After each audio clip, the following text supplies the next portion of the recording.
यहाँ पे आपको बिहार आईटीआई सर्च करना है। ठीक है, जैसा बिहार आईटीआई सर्च करेंगे ना तो यहाँ पे आपको जो बिहार आईटीआई का एप्लीकेशन लिंक है वो आपको देखने को मिलेगा। Bihar ITI admission 2026 online apply, आप इस पे क्लिक करेंगे तो यहाँ पे आपको इससे रिलेटेड सारी जानकारी देखने को मिल जाएगी। Application fee, last date, number of seats कितने हैं, सब चीज देखने को मिल जाता है। आप थोड़ा सा क्या करेंगे, नीचे आएंगे और यहाँ पे आप देखेंगे तो आपको अप्लाई लिंक मिलेगा। अप्लाई लिंक पे क्लिक करेंगे तो सीधा आपका ये वाला पेज ओपन हो जाएगा। यहीं से आपको फॉर्म को भरना है। और देखिए, वीडियो में आगे बढ़ने से पहले बताना चाहूंगा, इसमें एंट्रेंस एग्जाम होता है। उस एंट्रेंस एग्जाम के आधार पर आपका चयन करना है। न्यू रजिस्ट्रेशन वाले ऑप्शन पे क्लिक करना है। जैसे आप न्यू रजिस्ट्रेशन वाले ऑप्शन पे क्लिक करेंगे, सबसे पहले आपका रजिस्ट्रेशन वाला पेज ओपन होगा। यहाँ पे आप प्रोस्पेक्टस वगैरह, आवेदन शुल्क, ये सारी चीज देख सकते हैं। नीचे आपको आनी है, गाइडलाइन से पढ़ना है, आपको आई एग्री करना है, प्रोसेस करना है। जैसे आप प्रोसेस करेंगे आपका आगे का जो पेज है वो खुल जाएगा। अब देखिए, यहाँ पे आपको पर्पस ऑफ कलेक्शन बताया गया, पार्टिकुलर्स बताया गया। इन सबको क्या करना है, आपको टिक करना है। ठीक है ना, ये आप आंख बंद करके सभी बॉक्स को टिक करिए। हाँ, आपने रीड कर लिया है, सारा जो टर्म कंडीशन है, कंफर्मेशन है, वो सब आप कंफर्म कर रहे हैं। यहाँ आई एग्री करना है। 9 स्टेप्स आपको यहाँ एग्री कर टिक कर देना है। एग्री करके यस कर देना है। यस करते ही अब आपका जो फॉर्म यहाँ खुल जाएगा। ये रजिस्ट्रेशन फॉर्म है। अब आपको क्या करना है, अपना नाम लिखना है। नाम ऐसा लिखना है ना जो मैट्रिक के मार्कशीट पे है। अच्छा, एक चीज और, जो लोग 2026 में अभी एग्जाम दिए वो फॉर्म भर सकते हैं, 100% भर सकते हैं। उनका अपीयरिंग में जाएगा। अभी क्योंकि रिजल्ट आया नहीं इसलिए अपीयरिंग में डाल सकते हैं। लेकिन अगर जो है फॉर्म अभी आप वेट कर सकते हैं, अगर आपका रिजल्ट आ जाता है फॉर्म भरने से पहले और सब चीज हो जाता है तो आप पासिंग में भी डाल सकते हैं। ठीक है ना, लेकिन अगर आप चाहें तो अभी भर सकते हैं अपीयरिंग में। तो चलिए, यहाँ पे अपना पूरा नाम लिखेंगे, फिर दोबारा नाम लिखना है। जो भी जानकारी लिखेंगे मार्कशीट पे जो स्पेलिंग है उसके अकॉर्डिंग लिखेंगे। फिर पिताजी का नाम, माताजी का नाम, यहाँ डेट ऑफ बर्थ चूज करेंगे, फिर दोबारा डेट ऑफ बर्थ चूज करेंगे, जेंडर बताएंगे मेल फीमेल, फिर दोबारा कंफर्म करना है। आइडेंटिटी टाइप में यहाँ पे 10वीं क्लास चूज कर लेंगे। 10वीं क्लास का एडमिट कार्ड यहाँ आइडेंटिटी टाइप में मांगा जा रहा है। 10वीं क्लास का रोल नंबर यहाँ लिख देंगे जिस प्रकार से आपके एडमिट कार्ड पे प्रिंट है। उसके बाद यहाँ पे स्टडी कोड ऑलरेडी लगा हुआ है, मोबाइल नंबर लिखेंगे, ईमेल आईडी लिखेंगे। पासवर्ड यहाँ पे आपको एक बनानी है। पासवर्ड जो है 8 से 13 कैरेक्टर का लॉन्ग होना चाहिए। Upper case, lower, numeric, special character use करेंगे। और पासवर्ड क्या करेंगे, आप बनाएंगे। फॉर एग्जांपल मान लीजिए आपका नाम राजू है तो RAJU@123 ऐसे करके पासवर्ड आप बना सकते हैं। फिर उस पासवर्ड को यहाँ पे आप दोबारा से लिखेंगे, रिपीट लिखना है ताकि कंफर्म हो जाए। फिर ये जो पिन लिखा हुआ है ना यहाँ लिखेंगे और सबमिट करेंगे। देखिए, आप ये फॉर्म जो है ना अपने कंप्यूटर से, लैपटॉप से, मोबाइल से, किसी से भर सकते हैं। तो आप वीडियो को सही से देखिए, समझिए। आगे और भी महत्वपूर्ण जानकारी बताएंगे, फोटो सिग्नेचर का गाइडलाइंस, क्योंकि बहुत सारे लोग छड़ जाएंगे अगर आप फोटो सिग्नेचर सही से नहीं लगाएंगे तो फॉर्म ही रिजेक्ट हो जाएगा, आपका फॉर्म फी बर्बाद हो जाएगा, आपका समय बर्बाद होगा। तो आप वीडियो को सही से समझिए, देखिए। चलिए, यहाँ करते हैं सबमिट। जैसे फ्रेंड्स आप फॉर्म को सबमिट करते हैं, यहाँ पे रिव्यू आता है। रिव्यू को चेक करिए कि हाँ सारा जानकारी सही है, कहीं कुछ गलती है तो आप एडिट करेंगे, नहीं गलती है तो सबमिट एंड नेक्स्ट पे क्लिक करेंगे। अब आपका यहाँ पे जो है इस प्रकार से ओटीपी वेरिफिकेशन के लिए आपके मोबाइल पे ओटीपी जाएगा और यहाँ पे ईमेल पे ओटीपी जाएगा। उन दोनों ही ओटीपी को लिखेंगे, कैप्चा कोड ये जो लिखा हुआ लिखेंगे और वेरीफाई एंड सबमिट करेंगे। जैसे फ्रेंड्स आप सबमिट करते हैं, यहाँ पे आपका जो है रजिस्ट्रेशन नंबर प्राप्त हो जाता है। आपका पहला जो स्टेप है वो कंप्लीट हो जाता है, आपका अकाउंट यहाँ पे बन जाता है। अब यहाँ बोला था कि आपको लॉगिन जो है आगे करके जो है आगे के प्रोसेस को कंप्लीट करना है और ये रजिस्ट्रेशन नंबर आपको नोट कर लेना है, फोटो स्क्रीनशॉट ले सकते हैं, एसएमएस भी आ गया होगा। अब यहाँ पे आपको लॉगिन पे क्लिक करना है तो ये लॉगिन पेज आ गया। अब यहाँ पे आपको रजिस्ट्रेशन नंबर लिखना है, जो अपने पासवर्ड बनाया वो लिखना है, ये पिन को भरना है और साइनिंग वाले ऑप्शन पे क्लिक करना है। साइनिंग करते हैं फ्रेंड्स। अब यहाँ पे आपको ओटीपी ऑथेंटिकेशन करना है। तो यहाँ पे आपके पास बोला गया कि आप मोबाइल पे ओटीपी भेजना चाहते हैं कि ईमेल पे। मैं मोबाइल चूज कर लेता हूँ, आप चाहे तो ईमेल भी चूज कर सकते हैं। यहाँ पे सेंड करेंगे तो हमारा जो रजिस्टर्ड मोबाइल नंबर उससे ओटीपी जाएगा, फिर हम यहाँ पे लॉगिन कर सकते हैं। अगर किसी को आईडी पासवर्ड आप शेयर भी कर देते हैं तो बिना ओटीपी का लॉगिन नहीं कर सकता है। तो ये काफी अच्छी बात है। चलिए हम यहाँ लॉगिन करके डैशबोर्ड पे आ जाते हैं। जैसे ही लॉगिन करेंगे फ्रेंड्स, फिर से आपका कंसेंट आएगा। कंसेंट को आप यहाँ पे देख लेंगे एक बार, फिर आप नीचे आएंगे और यहाँ पे आपको आई एग्री बटन पे क्लिक करके यस करना है फिर से। अच्छा, फिर से आपको यहाँ पे टिक करना है तो सबको चेक पे क्लिक करेंगे। सबको चेक बॉक्स पे क्लिक करने के बाद से आपको यहाँ पे अब आई एग्री करना, मतलब सबको आप यहाँ पे टिक कर सकते हैं मैनुअली भी। आप चाहे तो यहाँ पे भी क्लिक करके चेक कर सकते हैं। तो मैनुअली सबको नीचे में भी और भी टर्म कंडीशन यहाँ पे आपका खुल के आएगा, यहाँ पे उसको सबको यहाँ पे टिक करना है। ठीक है ना, तो ऐसे क्या करेंगे, सबको टिक कर देंगे और उसके बाद यहाँ पे आई एग्री करेंगे, फिर यस करेंगे। अब जाके आपका जो है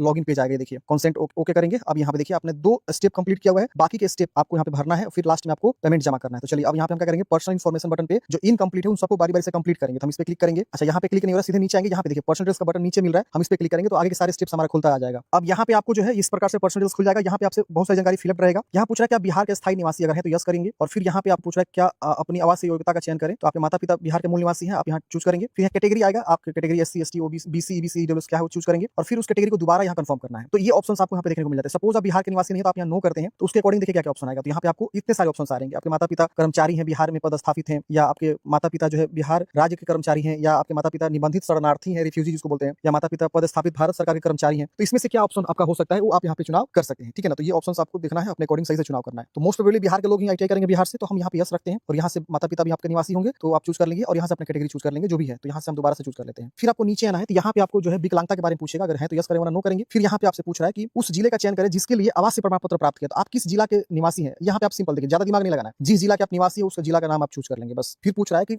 मैट्रिक परीक्षा, जहाँ जो जानकारी पूछ रहे हैं वही आप एग्जैक्ट दीजिएगा जानकारी। अब यहाँ पूछ रहा है कि मैट्रिक परीक्षा जो उत्तीर्ण होने वाले संस्था जिला का चयन करें। मैट्रिक आपने किस जिला से पढ़ाई किया वो बस आपसे पूछ रहा है। अगर सपोज आप है गोपालगंज के, आपने मैट्रिक की पूरी पढ़ाई जो है पटना से किया हुआ है, मतलब पटना का किसी कॉलेज से पढ़ाई किया हुआ तो पटना चूज करेंगे, जो है वही चूज करिएगा। तो मैं गोपालगंज से पढ़ाई किया मैट्रिक तो मैं गोपालगंज चूज करूंगा। उस जिले का चयन करें जहां आपके माता पिता कार्यरत हैं, मतलब आपके माता पिता कहाँ पे हैं, भले वो फार्मर हैं, इंप्लॉई हैं, जहां भी आपके माता पिता रह रहे हैं, परमानेंट निवासी की बात हो रही है तो यहाँ पे हम गोपालगंज चूज कर लेंगे क्योंकि गोपालगंज के वो माता पिता वही रहते हैं। उस जिले का चयन करें जिसमें आप मनपसंद ITI कॉलेज लेना चाहते हैं तो उसके अकॉर्डिंग ही यहाँ पे खुल के आए। अच्छा, सपोज हम यहाँ पे मैट्रिक जो है, सपोज हम पटना डाल देते हैं, मान लीजिए हमारा निवासी जो है गोपालगंज है और हमने पढ़ाई मैट्रिक से किया हुआ है, तब हमारा क्या ऑप्शन आएगा वो भी मैं आपको दिखाता हूँ। यहाँ पे माता पिता जो है गोपालगंज चूज करते हैं। आप देखिए यहाँ पे दोनों ऑप्शन आ रहे हैं, गोपालगंज भी आप ले सकते हैं, पटना भी ले सकते हैं। तो आप यहाँ पे कंफर्म करिए आप कहाँ लेना चाहते हैं, ये भी आपके पास ऑप्शन है। अब यहीं से आपको समझ लेना है कि जो आप यहाँ पे ऑप्शन देंगे उसी के अकॉर्डिंग आपको ITI कॉलेज मिलेगा। गोपालगंज यहाँ आ रहा है तो गोपालगंज में हमारा एडमिशन होगा, दूसरे जिला में एडमिशन नहीं करा पाएंगे, ये ध्यान रखिएगा। तो यहाँ पे जो जानकारी बोला गया है कि आप मैट्रिक कहाँ से पढ़े हैं, आप कहाँ के निवासी हैं, वो जिला चूज करिए, उसके अकॉर्डिंग ऑप्शन आपको लास्ट में आएंगे, उसी के अकॉर्डिंग आपको चुनाव यहाँ पे करना होगा। सही सही आंसर देना, गलती नहीं करना, वरना काउंसलिंग में आपका फॉर्म छट जाएगा। यहाँ पूछ रहा है आइडेंटिफिकेशन मार्क्स, बॉडी में क्या पहचान है, वो तिल का निशान हो सकता है, कटा का निशान हो सकता है, उसको आप लिखेंगे और सेव एंड कंटिन्यू वाले ऑप्शन पे क्लिक करेंगे। अब अगले स्टेप में फ्रेंड्स यहाँ पे आपको अपना जो है कोरेस्पोंडेंस एड्रेस भरना है। कोरेस्पोंडेंस मतलब होता है कि आपका जो प्रेजेंट एड्रेस है, तो यहाँ पे जो भी आपका एड्रेस है प्रॉपर लिख लेंगे। एड्रेस लिखने में कोई दिक्कत नहीं होगा। District, pin code, alternate email ID optional, आप चाहे तो छोड़ दीजिए, आप चाहे तो दे सकते हैं। मोबाइल नंबर कुछ दूसरा देना चाहते दीजिए, वरना से छोड़ सकते हैं। बाकी जानकारी आपको अच्छे से भर लेना है। एड्रेस आप प्रॉपर लिख लीजिएगा, विलेज, पोस्ट, यहाँ गांव, ये सब आपको लिखना है। नीचे में बोल रहा है परमानेंट एड्रेस, अगर ऊपर वाला सेम है तो इसको टिक करेंगे, सेम कॉपी हो जाएगा। अलग है तो अलग अलग लिख सकते हैं। फिर 7 नेक्स्ट करेंगे। 7 नेक्स्ट करते हैं फ्रेंड्स। अगले स्टेप में एजुकेशनल क्वालिफिकेशन भरनी है। तो यहाँ पे आपको बताना है, आप 10वीं के बारे में बताएंगे कि 10वीं आप पास कर चुके हैं तो पास यहाँ बताएंगे, 26 में पास किए, 25 में। तो जिनका भी रिजल्ट आना बाकी है वो पास नहीं चूज करेगा, वो अपीयरिंग चूज करेगा। और यहाँ बोर्ड आएगा, जो भी आप बिहार बोर्ड से हैं तो बिहार लिखेंगे, तो देखिए आगे बिहार स्कूल में किस विद्यालय से पढ़ाई किए तो पूरा विद्यालय का नाम और उसका एड्रेस दोनों लिखना है। तो यहाँ पे आप देखिए रिजल्ट मोड कुछ भी नहीं शो करेगा, आपसे मार्क्स नहीं पूछेगा, परसेंटेज नहीं पूछेगा, क्योंकि आपने अपीयरिंग में डाला हुआ है। और यहाँ 26 चूज कर लेना, 26 में आप पास हो जाने चाहिए। अगर पास कर चुके हैं तो पास चूज करेंगे, पासिंग ईयर बताएंगे 24, 25, 26 जो भी है। और बोर्ड का नाम यहाँ बताएंगे, मान आपने सीबीएसई से पढ़ाई किया तो सीबीएसई यहाँ चूज करेंगे। और इंस्टीट्यूट का नाम और उसका एड्रेस, रिजल्ट मोड और मैक्सिमम मार्क्स और 10 मार्क्स बताएंगे, परसेंटेज आ जाएगा। और उसके बाद आप यहाँ पे 7 कंटिन्यू कर देना है। तो जिस तरह से आप हैं उसके अनुसार आप जानकारी को भरेंगे और 7 कंटिन्यू करेंगे। 7 कंटिन्यू करते हैं फ्रेंड्स। अब आपको फोटोग्राफ और सिग्नेचर अपलोड करनी है। बाकी कुछ डॉक्यूमेंट्स है और यहाँ लाइव फोटोग्राफ है। तो देखिए यहाँ पे आपको फोटोग्राफ में जो है कुछ सैंपल में दिखाता हूँ, क्योंकि ऑलरेडी प्रोस्पेक्टस में दिया हुआ है और अच्छे से जानकारी दिया गया कि कैसे आपको फोटो अपलोड करनी है। देखिए ये आपका सैंपल है और आपका फोटो जो है 1/1/2026 के बाद का होना चाहिए। और इस तरह से आपका फोटो होना चाहिए और नीचे में आपका पूरा नाम जिस प्रकार से सर्टिफिकेट पे है और कब आपने फोटो खिंचवाया है वो डेट लिखा होना चाहिए। इस तरह का फोटो आपसे मांगा गया है, उसी तरह का फोटो आप यहाँ पे अटैच करेंगे। 10 से 300 केबी के बीच। इंग्लिश सिग्नेचर यहाँ बोला गया 5 से 50 केबी के बीच और उसको हिंदी सिग्नेचर यहाँ पे अपलोड करना है 550 केबी के बीच। और यहाँ आपको लाइव फोटो खींचना है। तो और कोई पीछे दिखे ना, आपका चेहरा बिल्कुल क्लियर दिखा, आप चाहे तो यहाँ पे रिमूव करके दोबारा अपलोड कर सकते हैं। अगर आपने गलत अपलोड कर दिया, आप इस पे ध्यान रखिएगा, गलत फोटो नहीं अपलोड करना है, साफ सुथरा। मैं इंस्ट्रक्शन देता हूँ, पीछे बैकग्राउंड व्हाइट होना चाहिए, आपके चेहरे पर प्रॉपर लाइट होना चाहिए, चेहरा समझ में कि आप ही हैं। और सिंगल बैकग्राउंड होना चाहिए। मेरे पीछे देखिए घर आ रहा था, लाइट आ रही थी, वैसा नहीं होना चाहिए। अब यहाँ पे सिग्नेचर फोटो ये सब अपलोड करके हम यहाँ पे 7 कंटिन्यू करेंगे। अब देखिए यहाँ पे कुछ गाइडलाइंस भी है आपको फोटो सिग्नेचर अपलोड करते समय। यहाँ पे आप गाइडलाइंस को अच्छे से देखेंगे और समझेंगे। देखिए जब भी हम फोटो अपलोड करेंगे ना, तो यहाँ पे आपको ना एक गाइडलाइंस है, वो गाइडलाइन को समझ। देखिए first 2 character of the candidates name under square photo, मतलब मान लीजिए आपका नाम दीपक है तो दीपक का आपको यहाँ पे इस तरह से लिखना है DIP, ठीक है। ये हो गया आपका फर्स्ट 2 कैरेक्टर हो गया। और फिर यहाँ पे अंडर स्क्वायर एक बटन होता है वो, और यहाँ पे आपको फोटो इस प्रकार से लिखना होगा, ठीक है ना, PHOTO। ये फाइल नेम का रीनेम बोला गया है, ठीक है। ऐसा आपका रीनेम होना चाहिए फाइल नेम का, तभी जाके अपलोड होगा, वरना अपलोड नहीं होगा। एग्जाम ध्यान रखिए। उसी तरह से इंग्लिश सिग्नेचर का first 2 character of the candidates name, 2 अक्षर कैंडिडेट्स नेम का और ENG और सिग्नेचर, इस नाम से फाइल नेम। उस तरह से हिंदी सिग्नेचर का DIP अंडरस्कोर। मैं एग्जांपल बता रहा हूं, आपका नाम कुछ और हो सकता है, उसके अकॉर्डिंग आप यहाँ पे अपलोड करेंगे। तो इस तरह से आपको फोटो भी अपलोड करना है, ये जो यहाँ पे बताया गया है, सिग्नेचर अपलोड करना है और हिंदी सिग्नेचर अपलोड करना है। लाइव फोटो तो खींचना है तो उसका कोई फाइल नाम होता ही नहीं है। तो आप इस तरह से फोटो अपलोड करेंगे और उसके बाद यहाँ पे सिग्नेचर अपलोड करके 7 कंटिन्यू करेंगे। 7 कंटिन्यू करते हैं फ्रेंड्स। आपका अगला स्टेप आता है प्रीव्यू। प्रीव्यू चेक करिए, अगर कहीं कुछ गलती है तो उसको सुधारिए, नहीं गलती है तो फॉर्म को सबमिट करेंगे। सबमिट करते हैं आपका फॉर्म सबमिट हो जाएगा। उसके बाद आपको फाइनल प्रिंट आउट मिलेगा, लेकिन उससे पहले आपको पेमेंट जमा करना पड़ेगा। पेमेंट गेटवे आएगा